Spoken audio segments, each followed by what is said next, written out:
राधाताई उत्साहाने आपल्या मुलाच्या घरासमोर पोहोचल्या. त्यांनी दारावरची बेल वाजवली आणि त्यांची सून प्रांजल हिने दार उघडले. दारात त्यांना पाहताच ती तोंड वाकडं करून म्हणाली, "इथे काय करायला आलात?" सुनेच्या ह्या प्रश्नाने राधाताईंना धक्का बसला. सुनेकडून त्यांना असा प्रश्न पडण्याची अपेक्षा नव्हती. दार उघडताच आपली सून असे काही विचारेल याची कल्पनाही त्यांनी केली नव्हती. स्वतःवर नियंत्रण ठेवत त्या म्हणाल्या, "सुनबाई, मी बबलूला भेटायला आले होते." प्रांजल म्हणू लागली, "बबलू आता झोपला आहे." सुनेचे म्हणणे ऐकून राधाताईंना काय उत्तर द्यावे हे कळेना. त्या हळू आवाजात म्हणाल्या, "सुनबाई, तुझ्या डिलिव्हरीला फक्त 15 दिवस झाले आहेत.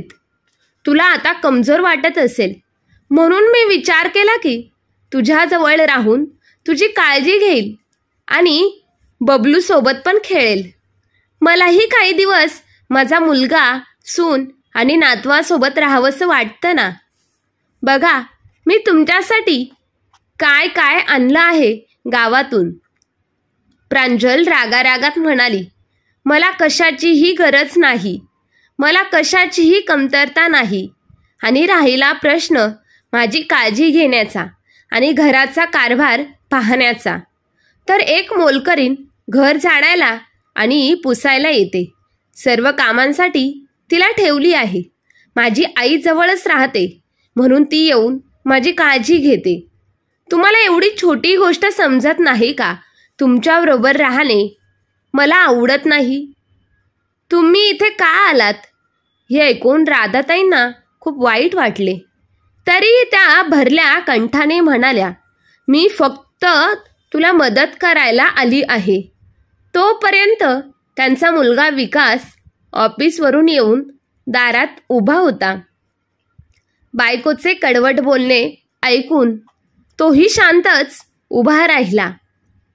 त्याने ना पुढे होऊन आईच्या पायाला हात लावला ना तिच्या हातातून जड पिशवी घेतली. राधाताई एखाद्या गुन्हेगारासारख्या उभ्या होत्या. प्रांजल पुढे म्हणाली, "सासूबाई, तुम्ही माझे घर झाडून पुसून जरी घेतले तरीही मला तुमच्यासोबत राहायला आवडणार नाही." हे शब्द ऐकून राधाताई स्तब्ध झाल्या. सून सतत त्यांचा मुलांसमोर अपमान करत होती, पण मुलगा विकास गप्प बसला होता. राधाताईच्या डोळ्यांतून अश्रू वाहू लागले. त्यांनी आपल्या मुलाकडे आशेने पाहिलं. तेव्हा मुलाने मौन तोडले आणि असे बोलला की राधाताईंना वाटू लागले की तो गप्प होता तेच बरे होते. विकास म्हणू लागला, "मी तुला फोन केला नाही तेव्हा तुला इथे येण्याची गरज काय होती? तू गावात आरामात राहू शकली असतीस." राधाताई आश्चर्याने म्हणाल्या की "मी माझ्या नातवाला भेटायला तुझ्या घरी येऊ शकत नाही का? तू मला तुझ्या मुलाचे तोंडही दाखवणार नाहीस का?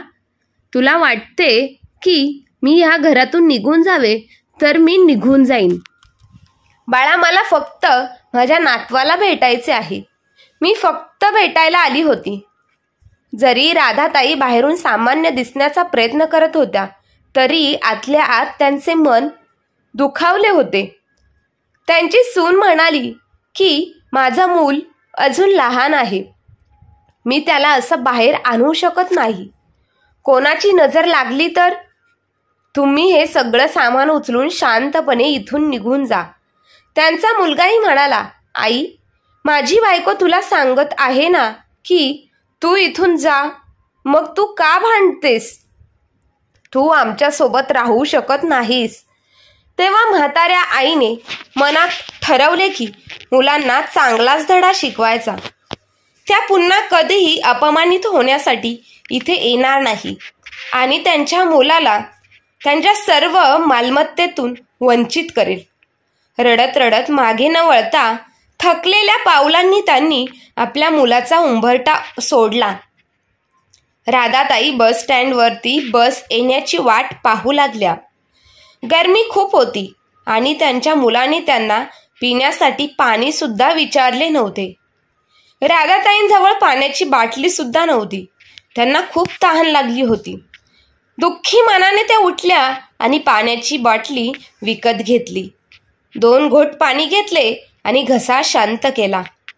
तेव्हा समोर उसाचा रस विकला जात असल्याचे दिसले. उसाचा रस दिसताच त्यांना त्यांचा मुलगा विकासची आठवण आली. विकासला उसाचा रस किती आवडायचा. उन्हाळ्यात विकास सोबत बाजारात जायच्या तेव्हा विकास आईस्क्रीम वगैरे बाजूला ठेवून नेहमी उसाचा रस प्यायचा. आजही रस दिसताच त्यांची पावले आपोआपच त्या दिशेने सरकली. त्यांनी 1 ग्लास उसाचा रस विकत घेतला. रसाचा ग्लास ओटांना लावणारच होत्या तेवढ्यात मागून आवाज आला, आई, मला उसाचा रस देणार ना? आवाज ऐकून त्यांचा विश्वासच बसेना. त्यांनी मागे वळून पाहिले तर समोर विकास उभा होता. त्याला पाहताच त्यांच्या मनात प्रेमाचा सागर भरून आला. पण थोड्याच वेळापूर्वी झालेला वाद आठवून त्यांनी त्यांचे मन घट्ट केले आणि त्या दुसरीकडे पाहू लागल्या. विकास त्यांच्या समोर आला. त्यांच्या जवळ गुडघ्यावर बसला.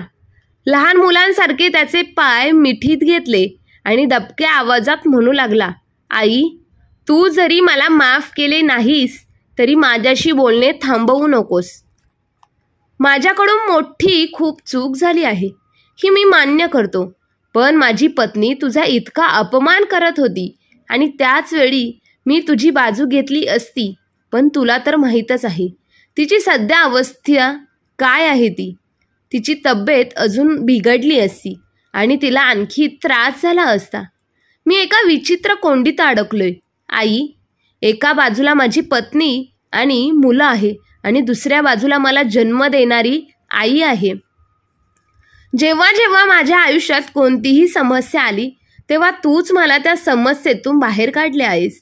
मग आज एवढ्या मोठ्या अडचणीत मला एकट्याला का सोडत आहेस? आई, यावेळी मला तुझ्या पाठिंब्याची गरज आहे.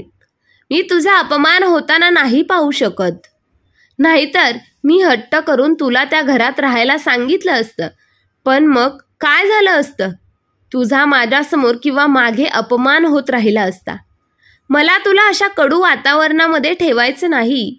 आई, मुलाच्या गोष्टी ऐकून राधाताईंच्या तापलेल्या मनाला थोडासा थंडावा मिळाला की कमीत कमी मुलाला आपली पर्वा आहे. त्या दाटलेल्या कंठाने म्हणाल्या, बाळा, आता मला कळालं आहे की तुझं आत्ताही माझ्यावर प्रेम आहे. मला तर असंच वाटत होतं की तुला सुद्धा सुनेप्रमाणे घरात मला पाहणं आवडत नाही. पण तुझ्या गोष्टी ऐकून माझे सर्व कष्ट दूर झाले. आई, तू बरोबर बोलत आहेस. अशा वेळी प्रांजलला सर्वात जास्त तुझी गरज आहे. जर तुझ्या मनात असली कसलीही भावना आली नाही तर मला पूर्ण विश्वास आहे की एक ना एक दिवस प्रांजलला सुद्धा तिच्या कुटुंबाची किंमत नक्कीच कळेल आणि ती माझ्यासोबत राहण्यासाठी सुद्धा तयार होईल. पण तिच्या मनात तुझ्याबद्दल इतकं वाईट का भरलं आहे? तिला तू का आवडत नाहीस? मला या सर्व गोष्टींचा पत्ता लावावाच लागेल. तेव्हाच या सर्व समस्यांवर तोडगा निघेल. विकास म्हणू लागला, आई, तू दिलेली शिकवण नेहमी माझ्यासोबत राहील. तू पावलोपावली माझी साथ दे. मग सर्व काही नक्कीच ठीक होईल. यासाठी तू गावी जाऊ नकोस. उलट माझ्यासोबत शहरातच राहा. त्यावर राधाताई आश्चर्यचकित झाल्या आणि म्हणाल्या, पण बाळा, सुनेला माझ्यासोबत राहायचं नाही, मग मी ते कशी राहू? विकास आईच्या गोष्टीला थांबवत म्हणाला, आई, तुला त्या घरात राहायचं नाही. त्याऐवजी माझ्या घरासमोर जी बिल्डिंग आहे त्यामध्ये मी चौकशी करतो की जर एखादं घर रिकामं झालं तर तू तिथे राहा. नाहीतर आजूबाजूला कोणतं तरी घर आपण पाहू. सध्या तरी तू माझ्या मित्राच्या घरीच चल. त्यानंतर आपण पाहूया की पुढे काय करायचं ते. मुलाचं म्हणणं ऐकून राधाताईंचं मन हलकं झालं होतं. त्या म्हणाल्या, चल मग ह्या गोष्टीवरती आपण उसाचा रस पिऊया का? विकास हसला. दोघं आई आणि मुलगा मिळून उसाचा रस पिले आणि पुढच्या आयुष्याबद्दल विचार करू लागले. आठवड्याच्या आतच विकासने आपल्या समोरच्या बिल्डिंगमधील एक घर आईसाठी भाड्यावर घेतलं आणि राधाताई त्या घरात राहू लागल्या. जेव्हा प्रांजलला कळालं की राधाताई समोरच्या बिल्डिंगमध्ये राहत आहे तेव्हा तिला खूप राग आला आणि ती विचार करू लागली की हे विकासने तर केलं नाही ना. त्यामुळे ती रागातच त्या दिवशी संध्याकाळी विकासच्या ऑफिसवरून येण्याची वाट पाहू लागली. म्हणजे ती त्याला विचारू शकेन की राधाताई आतापर्यंत या शहरात काय करत आहे. जेव्हा विकास घरी आला तेव्हा ती रागाने म्हणाली, विकास, आई समोरच्या बिल्डिंगमध्ये का राहत आहे. त्यावर विकास म्हणाला, मला काय माहिती, कदाचित त्यांना गावात राहण्याची इच्छा होत नसेल. ती मला विचारून इथे राहणार का. तू त्यांना आपल्या घरात सुखाने राहू देत नाहीस. ती आपल्या घरात राहिलेलं तुला सहन होत नाही.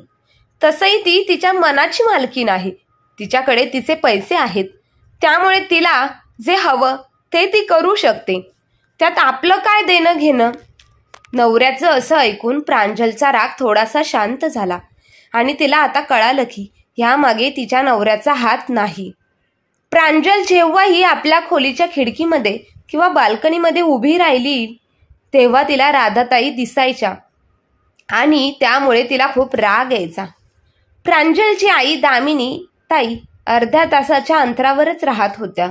त्यामुळे त्या दररोज प्रांजलच्या घरी येत असे.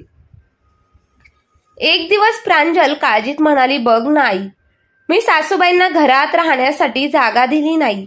त्यामुळे मला चिडवण्यासाठी त्या समोरच्या बिल्डिंगमध्ये राहू लागल्या आहेत.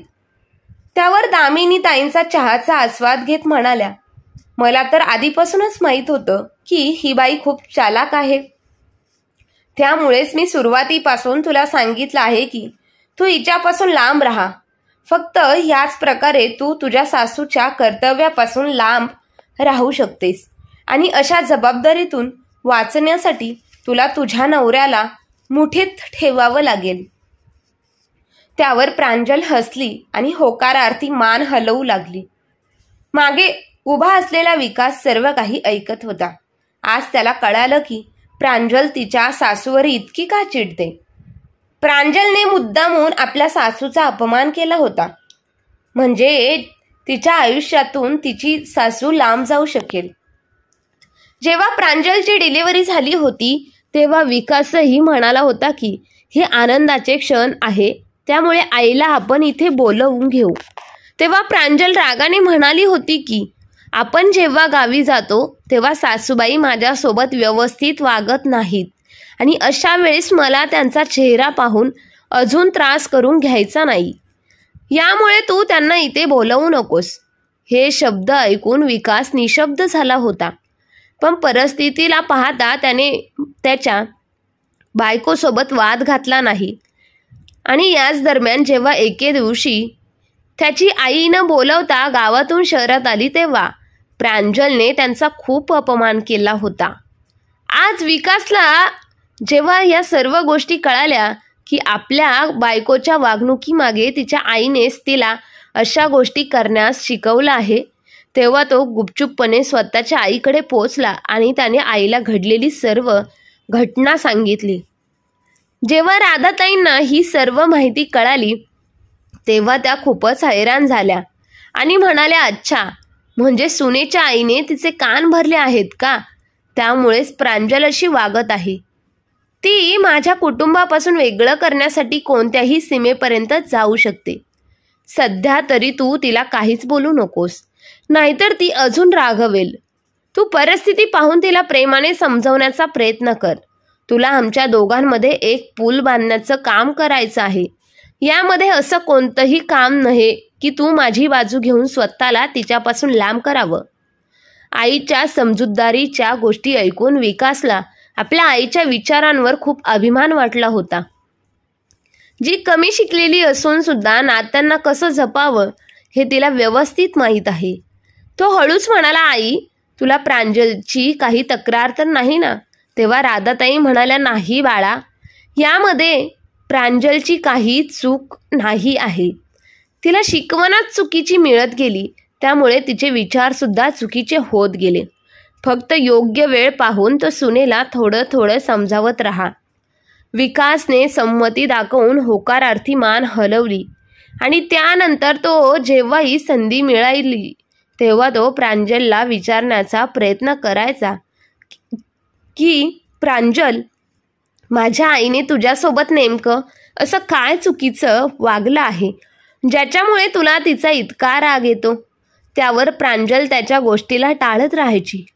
प्रांजल त्यानंतर जेव्हा स्वतःच्या मुलावर प्रेम करायची तेव्हा विकास तिला म्हणायचा की तू तुझ्या मुलावर किती प्रेम करतेस, इतकं प्रेम का करतेस. जर पुढे भविष्यात तो त्याच्या बायकोला घेऊन वेगळा संसार थाटण्याची इच्छा व्यक्त केली तर आपण काय करणार. हे ऐकून प्रांजलला खूपच राग यायचा आणि ती तेथून उठून बाहेर निघून जायची. विकास हळूहळू प्रयत्न करत होता, पण त्याला अपेक्षा नव्हती की इतक्या लवकर प्रांजलचे विचार बदलतील.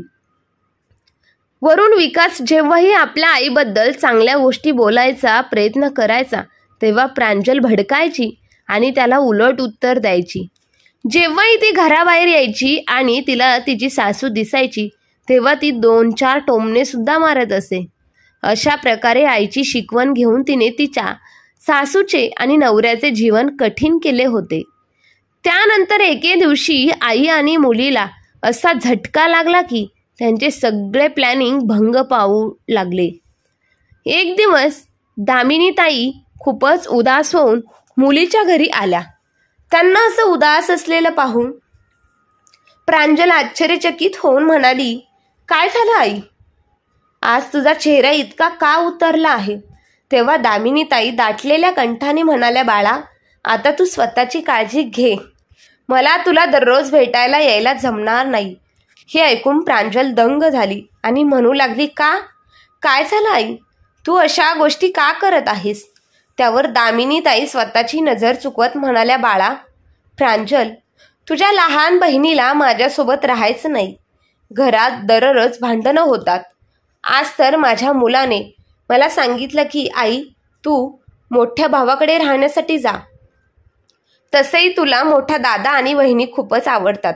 तसं तर मागच्या गेल्या अनेक वर्षांपासून मी दिल्लीतच राहत होती. सुनेचा स्वभाव खूपच चांगला आहे, पण तू इथे राहतेस त्यामुळे मी इथे राहण्यासाठी आली होती. पण आता लहान मुलाने उत्तर दिलं आहे की आता तो मेला त्याच्यासोबत ठेवू इच्छित नाही. त्यामुळे मी तुला अपमानित होऊन इथे कशी काय राहू शकणार. त्यामुळे आता मी तुझ्या मोठ्या भावाकडेच जात आहे. आता आपण फोनवरच गप्पा गोष्टी करत जाऊ. इतकं बोलून त्या रडू लागल्या. तेव्हा प्रांजलला खूप राग आला आणि ती म्हणाली, आई, लहान दादा आणि वहिनी तुझ्यासोबत असं कसं करू शकतात. शेवटी तू त्यांची आई आहेस. म्हातारपणी तुझी काळजी घेणं, तुझा सांभाळ करणं त्यांची जबाबदारी नाही का. तू थांब, मी लगेच वहिनीला फोन लावते. असं म्हणत प्रांजल तिच्या लहान वहिनीला फोन करू लागली. जसा तिने फोन करण्यासाठी मोबाईल हातात घेतला तेव्हा दामिनीताईंनी तिचा हात पकडला आणि तिला थांबवलं. त्या म्हणाल्या की जिच्या मनात ही गोष्ट आली आहे की तिला माझ्यासोबत राहायचं नाही तर मी त्या व्यक्तीला मजबूर करू शकत नाही. मी तर फक्त तुला भेटण्यासाठी आली होती. आज संध्याकाळची माझी ट्रेन आहे. थोड्या वेळानंतर मला निघावं लागेल. प्रांजल हे ऐकताच एकदम स्तब्ध झाली. तिच्या दादाचा आणि वहिनीचा स्वभाव खूप चांगला होता, पण ते दोघेही अशा प्रकारे त्यांचे रंग बदलतील ह्या गोष्टीचा तिने कधी विचारही केला नव्हता. त्यानंतर दामिनीताई हळूच म्हणाल्या, आणि मुली, जर शक्य असेल तर माझी एक गोष्ट ऐक. तू तुझ्या सासूला तुझ्या घरी घेऊन ये. आपणच तिला तिच्या घरापासून दूर केलं आहे आणि यामध्ये आपल्याला मजासुद्धा येत होती. पण जेव्हाही ही गोष्ट माझ्यावर आली तेव्हा तुझ्या सासूचं दुःख मला चांगलं समजत आहे. कारणाशिवाय जर मुलगा आणि सून आईचा अपमान करू लागले तर त्याचा आईला किती त्रास होतो हे मला आज कळत आहे. मी नेहमी असा विचार करायची की तुझ्या घरी तुला सासूचा त्रास कधीच राहणार नाही, त्यामुळे तू जास्त सुखी राहशील. पण मी त्या आईला विसरून गेली जिचा जीवनाचा आधार तिचा मुलगा आणि सून हे दोघेच आहे. आज जेव्हा मला झटका लागला तेव्हा मला कळालं की तुझ्या सासूला किती वाईट वाटत असेल. इतकं बोलून दामिनीताई स्वतःचे अश्रू पुसू लागल्या आणि त्या तिथून मोठ्या मुलाकडे जाण्यासाठी निघाल्या. प्रांजल थक्क झाली होती. तितक्यात विकास ऑफिसवरून घरी आला आणि तो म्हणू लागला, प्रांजल, हे सर्व काय आहे? मी ऐकलं की तुझी आई दिल्लीला जाणार आहे. प्रांजल खूपच दुःखी झाली होती आणि दुःखाच्या स्वरात म्हणाली, हो, इथे दादा आणि वहिनीने त्यांच्यासोबत तिला ठेवण्यासाठी नकार दिला आहे. तेव्हा विकास मोठा श्वास सोडत म्हणाला, अच्छा, पण तरीसुद्धा तुझी आई खूप नशीबवान आहे की त्यांना अजून एक मुलगा आहे. पण ज्या आईला एकच मुलगा असतो ती बिचारी कुठे राहणार? ही गोष्ट प्रांजलच्या मनाला एका बाणासारखी जाऊन लागली. त्यानंतर पुढच्या क्षणी संधी पाहून अजून एक टोमणा मारत म्हणाला, तसं तर आपल्यालाही सध्या एकच मुलगा आहे. जर तो सुद्धा मोठा झाल्यानंतर आपल्यासोबत असंच वागला तर आपण काय करणार? त्यावर प्रांजल दाटलेल्या कंठाने म्हणाली, नाही, असं नाही होणार. मी माझ्या मुलाला खूप प्रेम देईन. तो माझ्यासोबत कधीच असं करणार नाही आणि मी माझ्या सुनेला सुद्धा खूप प्रेम देईन. हे ऐकून विकास थट्टा करत हसत म्हणाला, अगं, असं नसतं. सुनेला प्रेम देऊन घरात ठेवल्यावर काहीच होत नाही. माझी आई सुरुवातीपासून तुझ्यासोबत किती प्रेमाने वागत आली, पण बघितलंस ना काय झालं? मला तुझ्या आनंदासाठी तुझी गोष्ट ऐकावी लागली. आता प्रांजलला अजून सहन झालं नाही. ती जोरजोरात रडू लागली आणि म्हणाली, आज आईची परिस्थिती पाहून मला माझ्या चुकीचा पश्चाताप होत आहे. मी सुद्धा एक आईचं मन दुखावलं आहे. मला लगेच सासूबाईंकडे घेऊन चल. मी त्यांची माफी मागून त्यांना घरी घेऊन येईल. विकासला त्याच्या कानांवर विश्वास बसत नव्हता. तो म्हणाला, काय? तू खरं बोलत आहेस ना? तू आईकडे जाणार आहेस? तेव्हा प्रांजलने भरलेल्या डोळ्यांनी संमती दाखवत होकारार्थी मान हलवली. त्याच वेळेस विकास आपली बायको मुलांसह आईच्या खोलीत पोहोचला. राधाताई सुद्धा एकत्र त्या तिघांना पाहून खूप आनंदित झाल्या. त्यांचे डोळे सुद्धा पाण्याने भरले आणि अगदी आनंदाने मुलांना आतमध्ये बोलवलं आणि नातवाला कुशीत घेऊन प्रेम देऊ लागल्या. त्या अगदी सहज स्वरात विचारू लागल्या, सुनबाई, कशी आहेस? त्यावर प्रांजलचा कंठ दाटून आला आणि ती त्यांच्या पायावर पडत म्हणाली, आई, कृपा करून मला माफ करा. मी तुमच्यासोबत व्यवस्थित वागली नाही. जे मी तुमच्यासोबत केलं आज तेच माझ्या आईसोबत झालं. ती आता माझ्या मोठ्या दादा वहिनीकडे दिल्लीला जात आहे. मला आज तुमची माफी मागून मी तुम्हाला माझ्यासोबत घेऊन जाण्यासाठी आली आहे. तुम्हाला माझ्यासोबत यावं लागेल. आत्तापासून तुम्ही इथे राहणार नाही. तुम्ही आमच्या घरात राहायचं, आमच्यासोबत राहणार. हे ऐकून राधाताई पाणवलेल्या डोळ्यांनी मुलाकडे पाहू लागल्या. विकासच्या ओठांवर सुद्धा हास्य उमटलं.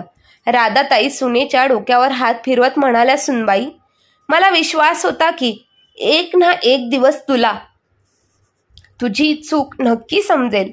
तसंही मी तुझ्याबद्दल माझ्या मनात कसलाही कडवटपणा ठेवलेला नाही. तू माझ्या मुलाची बायको आहेस आणि माझ्या नातवाची आई आहेस. यासाठी तू नेहमी माझ्या हृदयाच्या जवळच असशील. फक्त तूच मला समजू शकली नाही. प्रांजल आता तिची मान खाली घालून उभी होती. राधाताई म्हणाल्या, पण बाळा, अजून उशीर झालेला नाही. जेव्हा तुला तुझ्या चुकीचा पश्चाताप झाला तेव्हा लगेच तू माझ्याजवळ आलीस.